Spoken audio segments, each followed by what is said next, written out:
Tá mudo, o Johan. Boa noite a todos. Estamos começando nosso estudo sobre as parábolas de Jesus.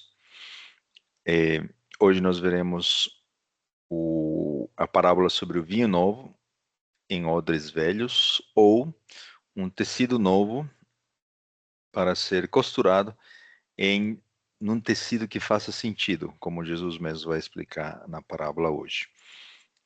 Provavelmente hoje nosso penúltimo estudo da nossa série Parábola de Jesus. Então, não percam mais um ou dois estudos que nós temos aqui pela frente. E teremos vários textos bíblicos, e por isso que sempre nós, em oração, pedimos para que o Espírito Santo esteja conosco. Minha Marulanda vai orar por nós, por favor. Senhor, nosso Deus, nosso Pai, mais uma vez queremos te agradecer, Senhor, porque o Senhor preocupa conosco em cada detalhe. O Senhor nos mostra, através da Bíblia, como devemos viver nessa terra de tanto conflito, de tanta violência, de tanta coisa errada, Senhor. E a Bíblia nos mostra com clareza. E o Senhor usa pessoas como Johan, para que ele possa nos mostrar com um pouco mais de profundidade, para que a nossa compreensão seja ainda melhor. Nos dê, Senhor Deus, teu santo e bom Espírito, para que ele possa nos ajudar a ter entendimento.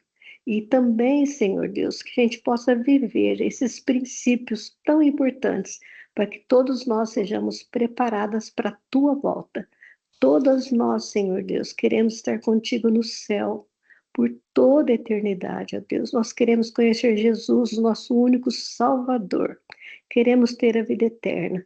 Queremos, Senhor Deus, também espalhar as tuas mensagens nessa terra.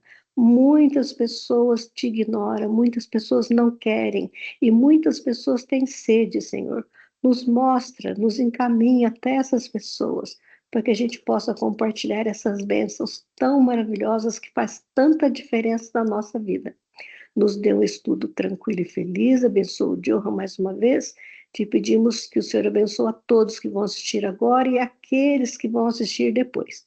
É o que te pedimos e agradecemos. No nome de Jesus, amém. Amém. Amém. Obrigado. Vamos lá. Nós veremos hoje, então, esta parábola e entenderemos que Jesus está falando para um grupo já muito conhecido nosso, os fariseus, os escribas, na figura deles terem odres velhos e tecido velho que tentaram costurar em tecido novo. Leamos então a parábola que se encontra em Mateus 9, 14 em diante. Então vieram a ele e os discípulos de João, dizendo: Por que jejuamos nós e os fariseus muitas vezes, e os teus discípulos não jejuam? Então vejam, a conversa surge quando os discípulos de João fazem uma pergunta, se comparando com os fariseus e ao mesmo tempo comparando os dois grupos, os discípulos de João e os fariseus, com os discípulos de Jesus. Os dois primeiros jejuavam e o terceiro, os discípulos de Jesus, não jejuavam naquele momento. Versículo 15. E disse-lhes Jesus: Podem porventura andar tristes os filhos das bodas, enquanto o esposo está com eles dias? Porém virão em que lhes será tirado o esposo, e então jejuarão. Jesus já está dando a resposta da interpretação e a resposta à pergunta, né?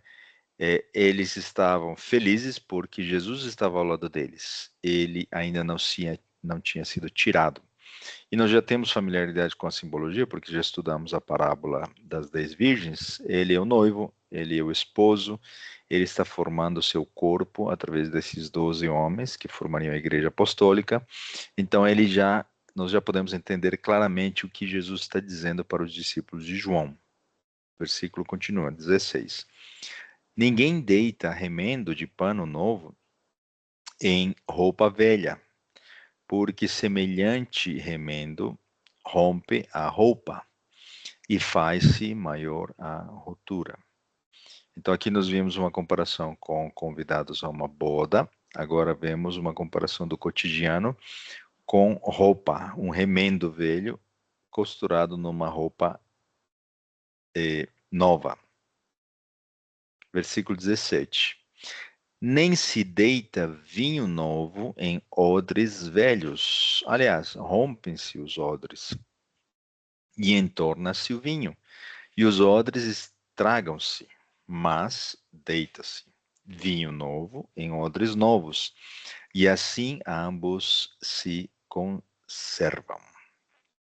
Então, nesse texto que constitui a parábola, vamos entender que Jesus escolheu 3 ilustrações para comparar com a condição dos discípulos de João e principalmente os fariseus.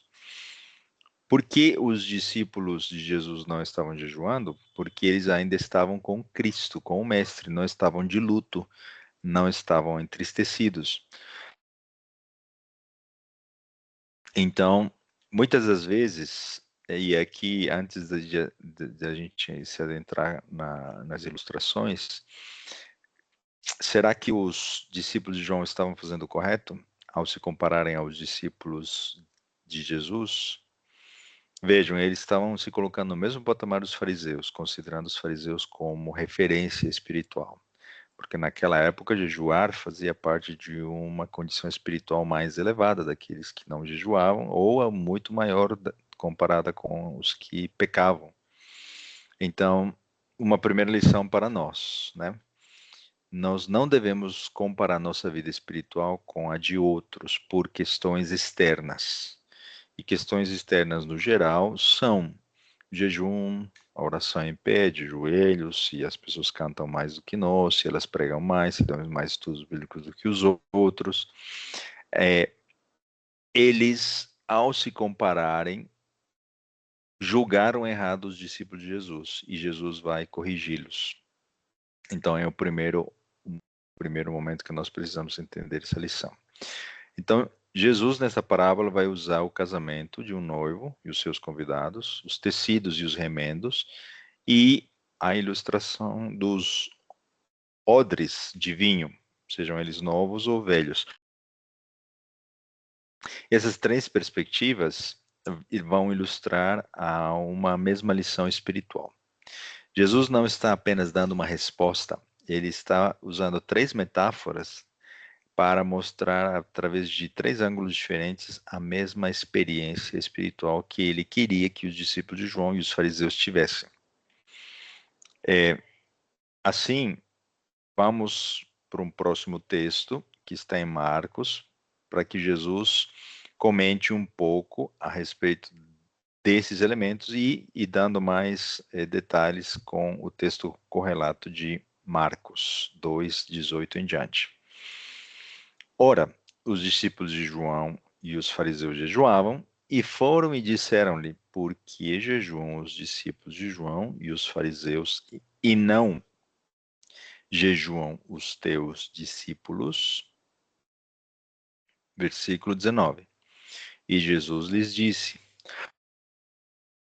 podem porventura os filhos das bodas jejuar enquanto está com eles o esposo?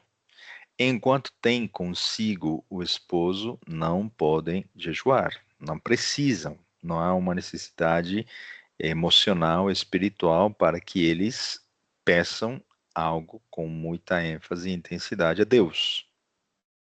Mas dias virão em que lhes será tirado o esposo, e então jejuarão naqueles dias. Versículo 21. Ninguém deita remendo de pano novo em roupa velha. Doutra sorte, o mesmo remendo novo,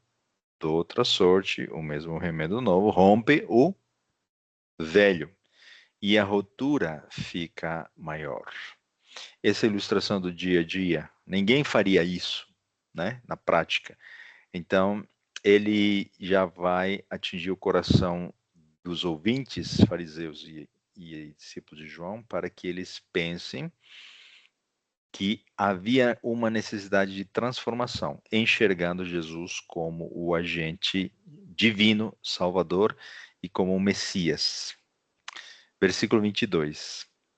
E ninguém deita vinho novo em odres velhos. De outra sorte, o vinho novo rompe os odres e torna-se o vinho. E os odres estragam-se. Deve ser deitado em odres novos. Jesus está falando de coerência prática do ponto de vista material do cotidiano. Mas isso reflete numa coerência espiritual quando nós entendemos o que representam os odres velhos, os tecidos velhos, e o que representam os tecidos novos e os odres novos. Tá bom? Então, vamos entender que naquele momento, João Batista ele estava encarcerado e os seus discípulos estavam muito tristes. E eles estavam surpresos como Jesus não fazia nada, entre aspas, para ajudar o seu primo. Então eles sentiam que Jesus poderia, mas não queria libertar a seu mestre. Então o contexto emocional do discípulo de João era que eles estavam tão tristes que não enxergaram, não entendiam o silêncio de Jesus perante o aprisionamento de João. Nessa perspectiva, como nós lidamos com um momento de crise, de tristeza, de provação, quando Deus ainda não nos responde ou está em silêncio? E já podemos então fazer, usando esta ilustração muito bem elaborada, né, já deixando de lado os discípulos de João e falarmos sobre os fariseus. Os fariseus estão sendo pegos como referência da frequência e da atividade do jejum. Então, eles observavam essas regras que haviam sido prescritas por rabinos. Eles entendiam que as suas obras os tornavam mais justos. Eles tinham uma crença de que o jejum conferia um mérito adicional. Então, eles acreditavam na religião de ganhar pontos, do merecimento.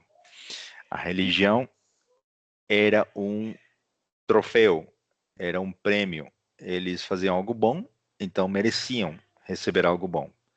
Eles usavam a obediência como uma ferramenta de autojustificação. Eles jejuavam 2 vezes por semana em busca dessa suposta santidade. Nessa perspectiva, será que existe o risco de nós também transformarmos algumas práticas cristãs em um elemento de troca ou de mérito para com Deus? Vamos nos lembrarmos de que a natureza humana, tanto dos fariseus quanto a nossa, é a mesma. Então, desde sempre existiu a noção de fazer algo para merecer. O sacrifício, a situação difícil nos fez trabalhar, suar, ganhar o sustento, plantar para colher, e isso trouxe um sentimento de ter que fazer algo para merecer, no mundo material. E no mundo espiritual, isso se refletiu. E por isso o inimigo teve muito sucesso para implantar o paganismo. A base do paganismo é agradar os deuses, fazer algo para que eles sejam felizes, entregar, sacrificar, doar, se ajoelhar, penitências e diversos outros costumes que com o tempo ganharam forma de tradição e substituíram a verdadeira religião onde Deus faz tudo, nos perdoa, nos salva, nos transforma, nos liberta e nos dará uma nova vida, uma vida eterna. Então, quantas das vezes nós temos a tendência de cobrir com roupagem espiritual nossa natureza pecaminosa e mesmo com o conhecimento que temos, alguns mais ou menos, tornamos o fato de sermos cristãos, adventistas, religiosos, como um troféu. Dessa maneira, João, que estava deslocado, triste, sofrendo, encarcerado, ele sabia. Ele não conseguiu explicar para os seus discípulos, mas ele sabia que naquele momento não era momento para os discípulos de Jesus jejuarem. Ele era o amigo do noivo, como nós aprendemos na parábola das 10 virgens. Então ele sabia que ele precisava diminuir para que Jesus crescesse. Ele entendia a sua missão, ele sabia que a presença de Jesus naquele momento era motivo de alegria e não de luto. Nessa perspectiva, João estava numa situação pior que os seus discípulos. Os seus discípulos estavam tristes por ele, mas quem tinha o discernimento correto era o próprio João. Porque o foco de João não era seu sofrimento, e sim o que Cristo estava fazendo e a presença dele. E disso nós também podemos aprender de que se Jesus é o centro da nossa vida, nós teremos uma avaliação correta do que está se passando no mundo, dos sinais, do nosso sofrimento e do sofrimento alheio, para que nós não incorramos em você está sofrendo porque você fez algo errado, como os amigos de Jó fizeram, você deveria já, depois de tanto tempo, ter levado muitas pessoas para o batismo, uma cobrança, um foco excessivo no humano e não em Cristo. Então vamos, já que começamos a falar de João, vamos ler o texto de João, capítulo 3, versículo 23 em diante. Ora, João batizava também em Enom, junto a Salim, porque havia ali muitas águas, e vinham ali e eram batizados, porque ainda João não tinha sido lançado na prisão. Estamos voltando um pouquinho no tempo, ok? Vós mesmos me sois testemunhas de que disse, eu não sou o Cristo, mas sou enviado diante dele.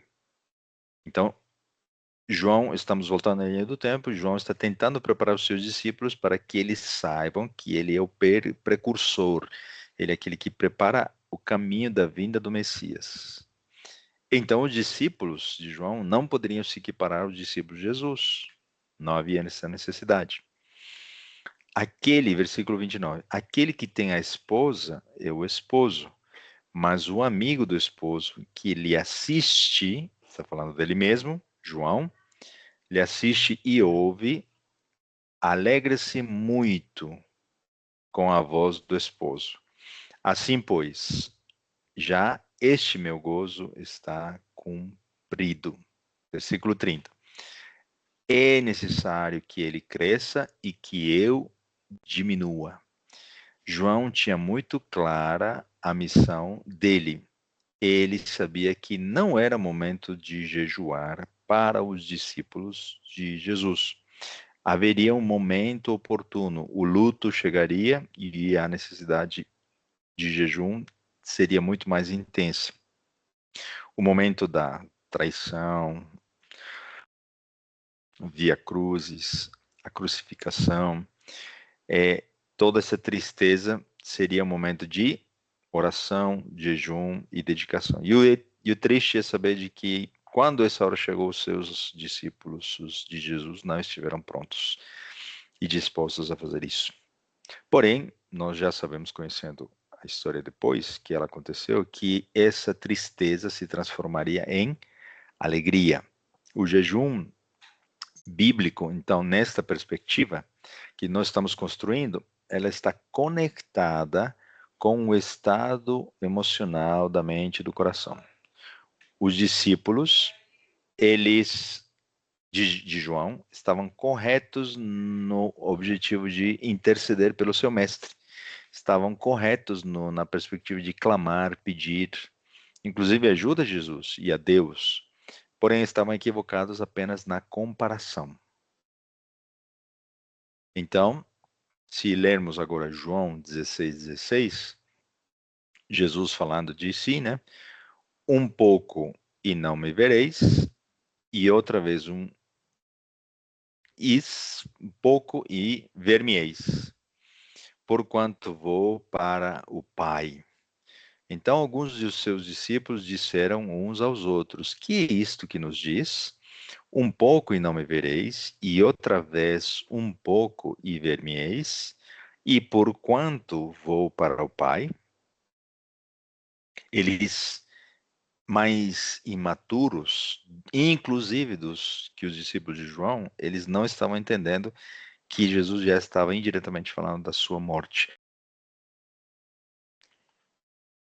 Versículo 20. Na verdade vos digo, que vós chorareis e vos lamentareis, e o mundo se alegrará.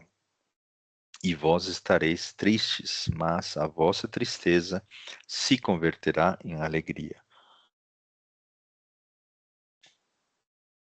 O próprio Cristo precisaria morrer para então ressuscitar e tornar a decepção, a tristeza, o desapontamento da morte de Jesus em alegria, quando ele estivesse se encontrar novamente com eles. Então, o que Jesus está dizendo? Ele está dizendo que o novo precisava rasgar o velho. Não se pode, não se põe um remendo novo em uma roupa velha. O tecido novo, ele encolheria e rasgaria o antigo. Então, a tentativa de remendar tornaria o resultado pior. Então, nós vemos aqui uma incompatibilidade entre dois princípios. O novo, Cristo trazendo o seu evangelho, a sua graça, preparando o caminho para essa morte e ressurreição, em contradição, batendo de frente com as tradições velhas, antigas, a tendência da meritocracia espiritual. Então, ele está usando uma lógica da costura muito doméstica.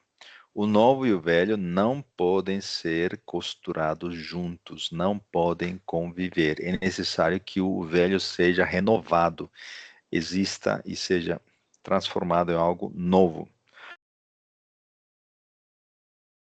Será que, em alguma medida, nós também estamos tentando remendar, mesmo que com elementos espirituais da nossa fé, em lugar de transformar, estamos tentando fazer trocas na nossa vida espiritual? Para isso, precisamos entender de que as doutrinas que Jesus está propondo são baseadas na graça e existem em todos os ouvintes daquele tempo e nós como ouvintes hoje uma forte tendência para a lei ou, perdão, a doutrina da causa e o efeito. Fiz algo bom, mereço receber algo bom. Pequei, é justo que eu receba um castigo ou justiça. E quando há essa doutrina da causa e efeito que Deus detesta e que ele falou duramente quando fora defendida pelos amigos de Jó, porque eles acusaram Jó. Você pecou, você fez algo errado, Deus não erra, Deus não falha. Se você está sofrendo, então você pecou. Diga o que é, Deus é bom, ele não está errando, você está mentindo. Deus repreendeu duramente os amigos de Jó. Então, quando coberta com roupagem de religiosidade, essa doutrina da causa e o efeito se transforma em legalismo. E o sistema farisaico, ele exigia muitos ritos externos, e eles foram acrescentando cada vez mais. Então, anexar doutrinas, tradições antigas, numa necessidade brutal de transformação de Deus, é uma grande incoerência, não é lógico, não converge, não há solução. O remendo não renova, somente rasgando tudo e depondo para tecidos novos poderia haver a solução definitiva. Então a mensagem de Cristo, ela chegou para revolucionar a noção equivocada de como poderia o homem se salvar.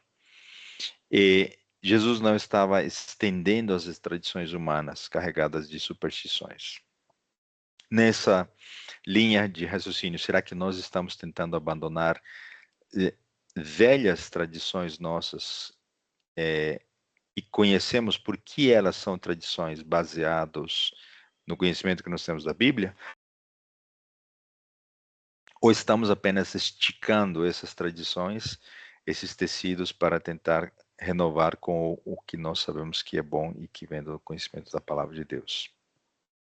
Então, o que Jesus está fazendo é trazer uma verdade que vai rasgar o coração e a mente de todos, principalmente dos seus discípulos, em primeiro momento, para que eles pudessem entender quem era Jesus e qual era a missão dele.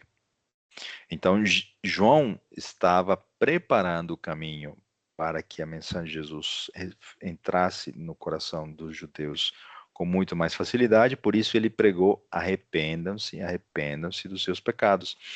Não acreditem que basta ser descendente de Abraão para conseguir a salvação. Então, o chamado de Cristo é para descartar as roupas velhas, para renovar com algo novo. Então, a trama da religião velha, ela vai sucumbir no momento da crise e da provação. E quando deparados com os problemas, os 3 amigos de João iam sofrer, iam abandonar Deus, provavelmente porque eles estavam baseados na meritocracia. Deus começa a fazer algo mal conosco, permite que o mal nos atinja, então eu abandono a Deus, ele não me dá conforme eu deveria receber, então esse engano me leva a um afastamento de Deus, por entender erradamente o caráter dele. E por isso que Satanás inventou o paganismo, inventou essa doutrina da causa e o efeito, da meritocracia, para que nós, sendo enganados, em primeiro lugar, entendêssemos de forma equivocada o caráter de Deus e, consequentemente, as suas decisões para com aqueles que agem bem e agem mal. Então, Ellen White, ela comenta bastante a respeito desta parábola no livro Desejados das Nações, e ela afirma de que o problema, sendo estrutural, precisa de uma renovação completa. Nessa questão, será que nós estamos impedindo que essa transformação ocorra porque estamos abraçadinhos ou ainda vestidos com remendos e estamos remendando uma coisa em cima da outra? Qual é a nossa realidade? Mesma coisa quando nós comparamos os remendos das roupas para os odres, né? Os nossos odres velhos não podem receber um vinho novo. Os odres velhos, eles são secos, quebradiços e são frágeis por serem muito rígidos. Então, quando chega um vinho novo, ele não vai fermentar do mesmo jeito e ele vai entrar no meio desse odre seco, né? E nessas trincas, e ele vai rasgar o couro, que era a matéria-prima do odre. Então, o vinho e o odre, eles se perderiam. E nessa hora parece que vamos para a parábola do semeador, né? Um terreno parecido com odre velho seriam as pedras, o campo seco, onde não há geração de frutos ou mudança. Então, Jesus está falando aqui também de termos odres renovados para termos flexibilidade para receber um vinho novo. Como podemos manter nossos corações flexíveis, como se fossem os odres novos para o recebimento da verdade? Vamos explorar mais elementos sobre essa questão.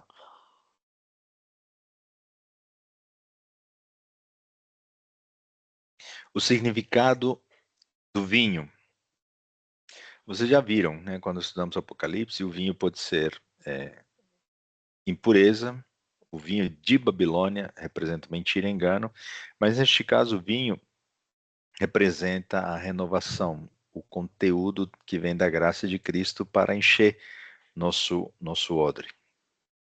Então, é um suco puro de uma videira, que é Cristo, que simboliza a sua verdade. Não era uma doutrina nova, nem algo que Jesus estava inventando, ele estava apenas recuperando, resgatando verdades apagadas pelo inimigo, cobertas pelas tradições. O vinho novo não é uma invenção, e sim uma verdade bíblica limpa e descoberta de qualquer tradição. Quando nós olhamos para o Evangelho de Jesus, nós o consideramos como algo revigorante, como algo que muda a nossa vida, ou mesmo de tanto saber e repetirmos o amor de Deus, o seu sacrifício que ele fez por nós, isso já está calejando ainda na nossa mente, sem darmos o valor que tudo isso representa. O vinho, quando no contexto de Apocalipse e da Babilônia, ele representa o oposto. Ele vai representar a corrupção da verdade, as doutrinas alteradas, e vai aparecer em cena o cálice dado aos reis da terra. Esse cálice contém o vinho de Babilônia, e ele fará beber a todas as nações, levando-as para o engano. Então, esse vinho ele vai impedir que as multidões abracem a verdade pura. E ele traz, ou como consequência, né, uma embriaguez espiritual, uma confusão mental, uma, até certo ponto, incapacidade de reconhecer a verdade. Então, o vinho fermentado simboliza o erro que vai entorpecer o julgamento. Babilônia, Satanás desejam que a nossa mente fique nublada para que nós não enxergamos a verdade. Quais são os sinais de que alguém está embriagado espiritualmente? E eu vou replicar aqui rapidamente um comentário que eu vi essa semana, me chamou muito a atenção. Como Babilônia está tentando mudar os nossos conceitos através da mudança de linguagem. Hoje em dia não se consegue mais definir o amor, seres que se amam e como eles deveriam ser, porque se complementa com uma série de aspectos, a própria escolha, a biologia, o desejo de ser feliz. Então, o próprio termo felicidade, como pode ser definido? Então, se o inimigo e Babilônia estão tentando mudar a nossa linguagem, e a linguagem é a expressão do nosso pensamento, nós não estamos conseguindo raciocinar e estabelecer uma coerência lógica humana, de maneira que possamos diferenciar o que é X e Y, porque entre X e Y está tudo nebuloso. X não é mais X, Y não é mais Y. Dessa forma, fica muito simples dominar as massas se você já muda a linguagem, os conceitos de coisas simples, para que quando o engano verdadeiro vier, e estamos falando já numa o último engano final será a marca da besta, ninguém consiga reconhecer o que é certo e errado e todo mundo abrace facilmente a marca da besta na frente ou na mão. Ou seja, será aceito. A mente será enganada porque ela estará nebulosa para a diferenciação da verdade e o engano. E dessa maneira, a tradição ela tem um papel de cegar o que é certo ou errado. E desde sempre Deus teve uma árvore dentre muitas outras que ele criou. Um dia que ele descansou, dentre 6 que nos deu para administrar. Alimentos limpos e imundos para diferenciarmos e escolhermos e exercermos a nossa liberdade. Então a tradição vai cortar a graça na raiz, porque ele vai trazer, por exemplo, um conceito de inferno, o fogo eterno, castigo imediato, ou o ímpio queimando pela eternidade. São tradições que ferem o caráter amoroso do nosso Deus e anulam os mandamentos de Deus. apenas como alguns exemplos. E essa mulher, essa meretriz que vai dar de beber o vinho de Babilônia a todas as nações, tribos e línguas, está recuperando esse seu poder para poder levar esse engano, esse vinho para mais habitantes desse mundo, através da mistura entre a política e a religião. Um dos motivos pelos quais esse poder terá sucesso. Então, o simbolismo de Apocalipse 17 é nítido porque ele traz uma bagagem de tradição, mudança de verdades, as verdades do santuário são jogadas por terra, as doutrinas bíblicas, e se tem uma solução proposta da Pachamama, da Mãe Terra, das divindades do panteísmo da natureza para salvar um planeta. Jesus não será o Salvador, será o próprio homem, o próprio meio ambiente, tentando se reerguer sob os cuidados de um ser humano sem Deus, com a sua lei divina alterada para salvar o mundo do caos e da catástrofe. Então, o cálice dessas abominações estará cheio para o momento em que a marca da besta será levada adiante. E assim a riqueza, o ouro e as posses será utilizado para ajudar e equilibrar as diferenças sociais daquele tempo. Essas abominações constituem uma imundícia espiritual. Esses enganos serão usados de forma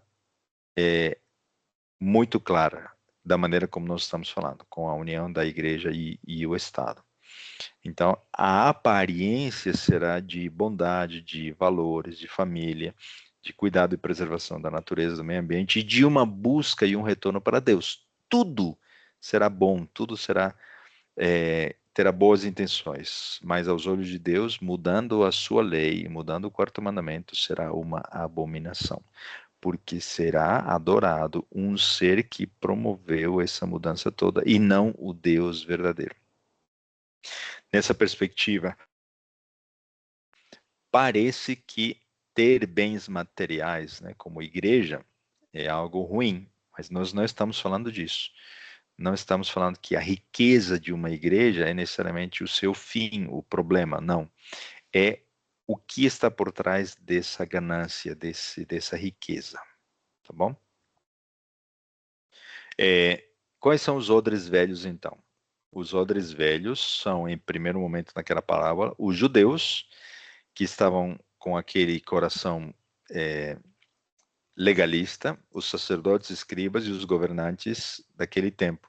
Seus corações estavam apenas o quê? Levados a cumprir ritos e cerimônias. Eles estavam com a incapacidade de receber uma nova luz. Esses odres velhos estavam frágeis. Não poderiam receber um vinho novo. A condição desses homens era legalista. Eles eram baseados nas formas, nos ritos, e talvez no nosso modo de ver hoje, talvez nós estamos mais preocupados nos prédios, nos programas, do que nas pessoas. Uma tendência que nós também estamos precisando cuidar e ficarmos muito atentos. Então, quando nós perdemos de vista os elementos espirituais essenciais e focamos naquilo que é uma tradição, mesmo que seja familiar ou da comunidade cristã, começa a aparecer algo que vai nos cegar com o tempo. Podemos até estarmos satisfeitos, acomodados com a religião que praticamos. E ainda assim permanecermos perdidos é um grande risco, não é? Então, o que Jesus quer é trazer uma verdade e transformar nosso ser. Ele não inventou, ele resgatou verdades que estavam cobertas pela tradição e pelo legalismo. Ele simplificou, contou com uma didática espiritual através de parábolas, para que as pessoas daquele tempo pudessem ser transformadas. Ele era um quê? Um restaurador. Ele era humilde e simples, e ele levava sempre as pessoas a pensarem em Deus. Jesus buscou pessoas simples e dispostas como aplicação dos odres novos. Os pescadores, os discípulos, não eram doutores da lei, não eram orgulhosos, não estavam cheios de si. Eram seres humanos que precisavam uma transformação, obviamente, mas eles não estavam na figura de odres velhos como os fariseus. Então, Jesus começaria a trabalhar durante 3 anos e meio e finalmente, depois da sua ressurreição, e no Pentecostes, foi quando esses homens foram transformados. E nós damos glórias a Deus porque Deus escolhe as pessoas simples, os comuns, os mais pobres, os iletrados, para fazer deles grandes homens de Deus. E não há problema também, né? Porque nós temos Nicodemo, Saulo, homens letrados, homens preparados que foram usados por Deus. Mas o que estamos dizendo aqui é o que está enchendo a nossa vida, o nosso egoísmo, o nosso orgulho, ou nós somos pessoas, mesmo que cultas e com algumas posses, humildes. O que esse Jesus quer nos ensinar só pode caber em um coração humilde. Então, esses homens, eles, vazios de conhecimento, estavam receptivos a retirar a sua ignorância espiritual por verdades maravilhosas. Eles eram bebês na fé que o Pai amado estava preparando e amadurecendo à medida que eles conviviam com nosso Salvador. Então, a disposição para aprender é a marca do odre novo. Você pode ter 30 anos, 40 anos de igreja e você tem vontade de aprender, você tem um odre novo. Se você tem 2 meses de igreja e você já acha que sabe tudo, você é um odre velho. A conversão genuína, ela vai criar em nós a necessidade constante de aprender e buscar cada vez mais conhecer a verdade. Nessa perspectiva, reconhecer nossa ignorância é um sinal de fraqueza ou é um sinal de força espiritual? Os discípulos, eles deveriam evitar as tradições humanas, ouvindo o que Jesus estava falando para os fariseus, e viver uma verdade simples e pura. Eles não precisavam acrescentar nada, nem criar novos conceitos, teologia ou novos significados. Eles precisavam apenas colocar em prática o que eles estavam aprendendo com Jesus. Ele queria que seus seguidores fossem canais limpos, puros. E mesma coisa nós. Será que hoje nós temos interpretações místicas nossas, que nós não estamos de acordo com a do fulano, ciclano? Aliás, não, eu vou com a interpretação do Bengano, porque ela faz mais sentido para mim, de acordo com o que eu já sei, estudei, ou estamos deixando que os outros nos alimentem? Será que nós temos corações de pedra como os fariseus daquele tempo tinham?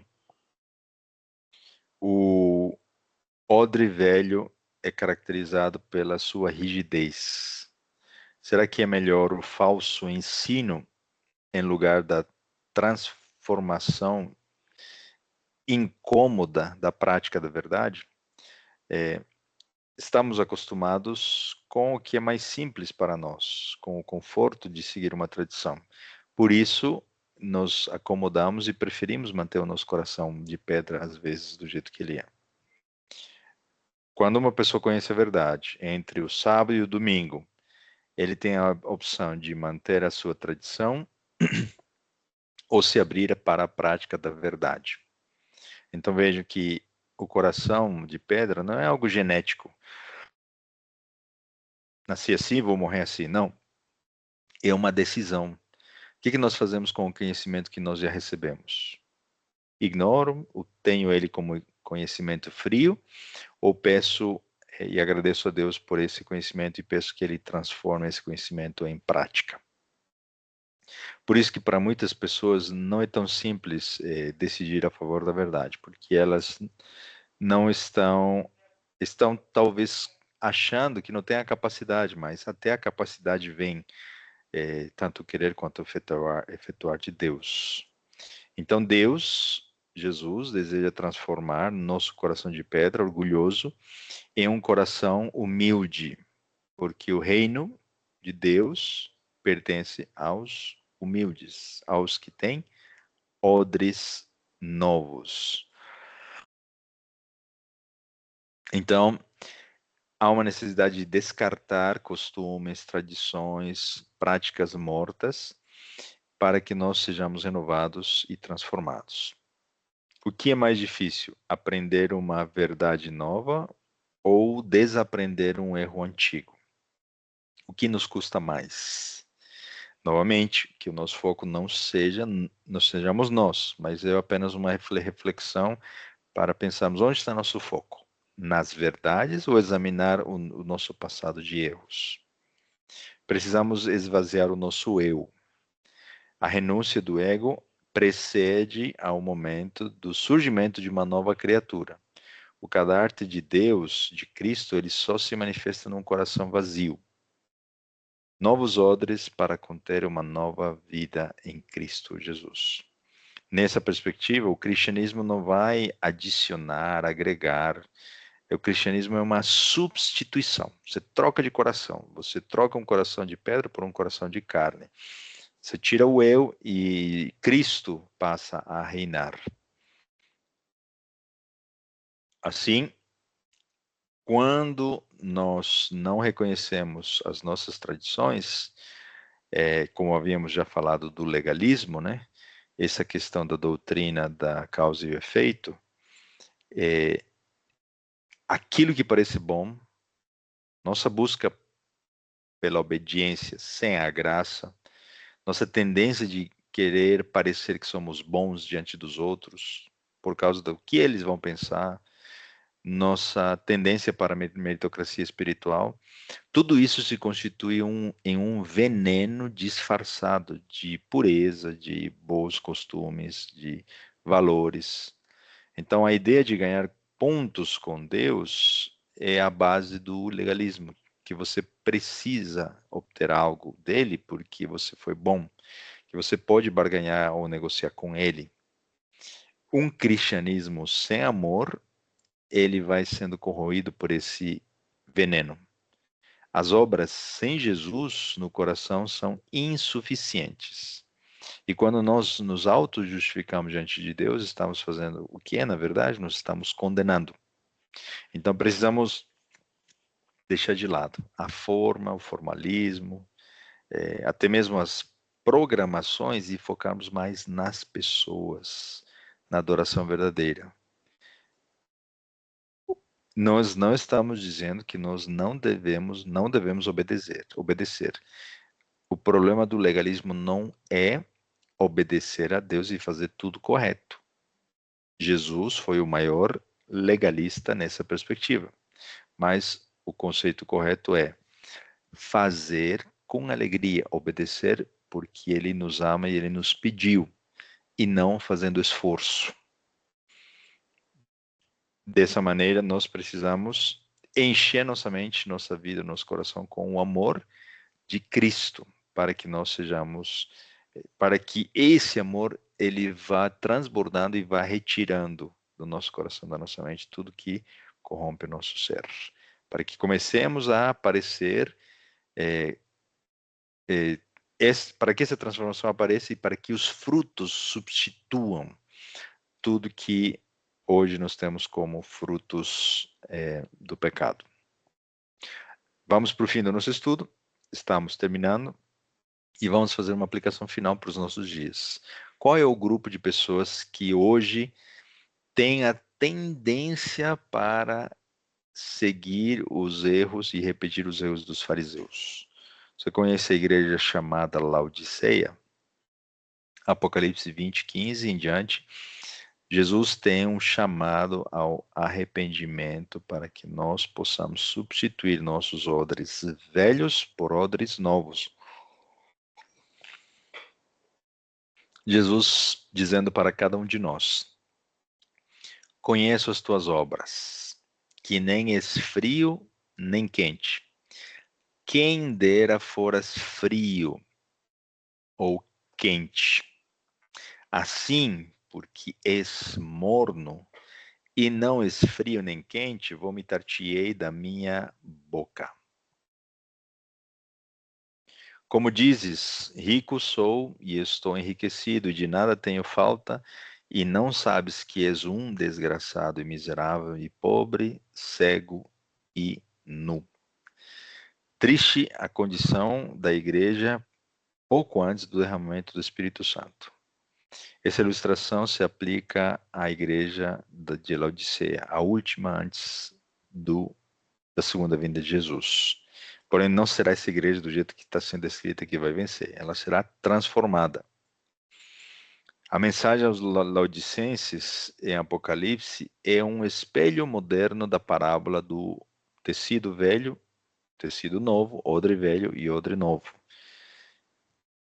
Por que é tão fácil que nós caiamos na armadilha do legalismo, da autossuficiência, da meritocracia espiritual que os fariseus tinham caído? Porque a razão pela qual Laodiceia é como é porque Jesus não estava dentro do coração. Eu não coloquei o texto, mas se você for ler um pouco antes e um pouco depois, você vai entender que Jesus está batendo a porta do coração dos laodicenses. E eles não abrem. Jesus está do lado de fora. É um contraste com uma condição de conhecimento que nós detemos e sabemos que Jesus precisa morar nos corações, ele precisa transformar nossa vida, mas ele não está.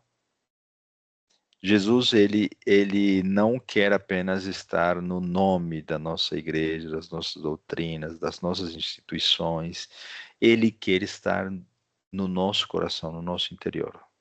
Como podemos desenvolver a coragem de olhar para nós mesmos e sermos sinceros e dizer: Senhor, nos perdoe porque até agora nós fechamos o nosso coração para Ti.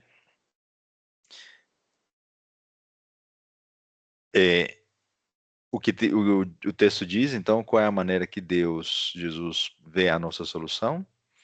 Aconselho-te de que de mim compres ouro refinado no fogo para que te enriqueças e roupas brancas para que te vistas e não apareça a tua nudez. E que unjas os teus olhos com colírio para que vejas. A solução está toda ali, acessível para nós. O Espírito Santo, a verdade e Jesus para nos oferecer.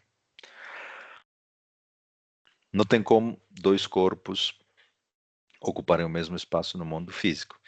E no âmbito espiritual poderemos fazer a equivalência. Não tem como Cristo reinar na nossa vida se nós estamos cheios do nosso orgulho e do nosso erro. Nós precisamos o quê?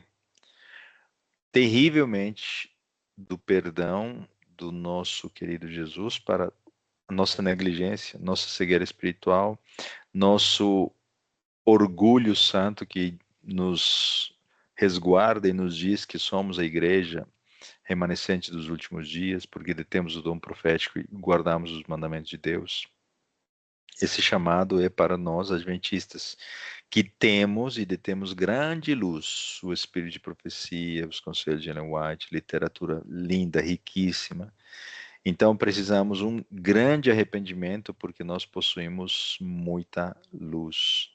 Aqueles que não andaram na luz verdadeira, eles precisam entender que também estão numa área cinzenta ou numa área escura e precisam também de arrependimento. E estamos falando de um arrependimento individual, em famílias, e um arrependimento coletivo. Ter a doutrina correta, o vinho novo, não é garantia de que esta igreja vai vencer. Porque esta igreja está vindo de uma acomodação, de um comodismo, temos construído por mais de 180 anos, desde que nós surgimos depois do desapontamento de 1844, formamos com o tempo vários odres velhos, com o nosso orgulho santo, nossa autossuficiência e nossa maneira de nos enxergarmos a nós mesmos. Esse conhecimento, ele está aumentando nossa responsabilidade e está nos levando a cumprir a missão, ou está nos deixando frios e obesos espirituais? Então, a perda do amor também está ocorrendo nos nossos dias, nesse resfriamento. Deus tem visto de que nós não desenvolvemos mais com a caridade, quando nos envolvemos transferindo um dinheiro para ajudar, nós não sabemos para quem está indo essa ajuda, sabemos o grupo, né? Mas não sabemos as pessoas, nós não olhamos olho no olho, nós não encontramos, não entregamos face a face as roupas, as doações. Até nessa perspectiva ficou muito simples, a gente pegamos o aplicativo ServeMe e estamos ajudando vários ministérios em vários lugares do mundo, mas às vezes não estamos de coração envolvidos com essas doações. Então, nós precisamos fortemente de Jesus tocando no nosso coração para transformar nossa vida. Nós não podemos incorrer no mesmo erro que os judeus daquele tempo com seus odres velhos. Precisamos mudar nossos ídolos atuais, nossos deuses, sejam eles o legalismo, o consumismo, o qualquerismo, por um verdadeiro cristianismo proposto pela graça maravilhosa de Cristo. A imagem de Jesus precisa ser formada em cada um dos nossos corações, para que esse Espírito Santo possa transformar nossa vida e que nós sejamos luz. Assim, nós temos a promessa de que, recebendo o Espírito Santo, nós seremos novas criaturas e estaremos preparados para levar o último clamor a este mundo. Quando a chuva serôdia chegar, nós teremos o poder, temos a esperança, em nome de Jesus, de que poderemos levar esse evangelho para novos conversos que estão aguardando com odres novos. O Espírito Santo é o agente da renovação. Sem ele, nós continuaríamos com os nossos odres velhos, apenas conhecimento frio e teorias. Assim, para terminarmos nosso estudo, nós precisamos entender de que a nossa religião, pseudo-religião, a aparência de religião, modos e práticas religiosas precisam ser transformadas por uma religião verdadeira, simples, baseada no amor, baseada no cumprimento da missão e na prática com alegria de tudo que Jesus nos pede. Qual será a nossa decisão? Acolher a verdade, o vinho, o suco puro de uva, ou ainda nos mantermos com as nossas tradições? Renove seu coração pelo poder do Espírito Santo para que você seja transformado em um odre novo. O tempo é curto e precisamos deixar de lado o vinho de Babilônia que está ao nosso lado, na nossa mente, no nosso coração. Precisamos buscar a fonte de água pura. Você aceitaria pedir perdão a Deus, que seu Espírito toque o nosso coração e nos transforme em um odre novo, e que Ele, a cada dia, possa nos inundar com essas verdades transformadoras? Eu creio que todos vocês têm esse desejo. E se nós estamos aqui hoje estudando, é porque Ele nos dá essa oportunidade, e nós não podemos desaproveitar. Que Deus nos abençoe para que não nos comparemos com outros que estão buscando coisas boas, o jejum espiritual, que nós entendamos qual é a nossa missão, que talvez no momento de aprovação que nós estamos, como João Batista, tenhamos clara a nossa missão, quem nós somos e o momento pelo qual nós estamos passando neste mundo, Que Jesus seja o centro, e se a sua presença está conosco, que seja um momento de alegria, para que nós possamos a cada dia, com esse vinho que está entrando no nosso odre, possamos compartilhar dessa missão para com os outros. Se chegamos até aqui, Ele vai completar essa boa obra. Que Deus nos abençoe. Vamos orar. Querido Pai, nosso bom Deus, Senhor, mais uma vez eu agradecemos, porque o Senhor toca nosso coração, primeiro para nos chamar ao arrependimento. Senhor, nos perdoe porque com a nossa natureza nós pensamos que fazendo coisas boas merecemos receber as tuas dádivas. Obrigado, Senhor, porque imerecidamente todos nós recebemos a tua graça. Que ela possa transformar nossa mente, nosso coração, que guardar a tua lei seja um motivo de alegria e não de esforço. Que não seja um peso, Senhor. Nos ajude a olhar com teus olhos de discernimento e sabedoria, para que entendamos que mais importante do que os ritos, as tradições, são as pessoas, o trato e o amor que o Senhor nos deu, que ele seja retransmitido a essas pessoas que precisam tanto te conhecer. Nos abençoe, mais uma vez nos pedimos, não porque merecemos, mas confiamos no nome de Jesus. Amém. Amém. Que Deus abençoe Amém. todos nós. Até o próximo estudo. Tudo bem?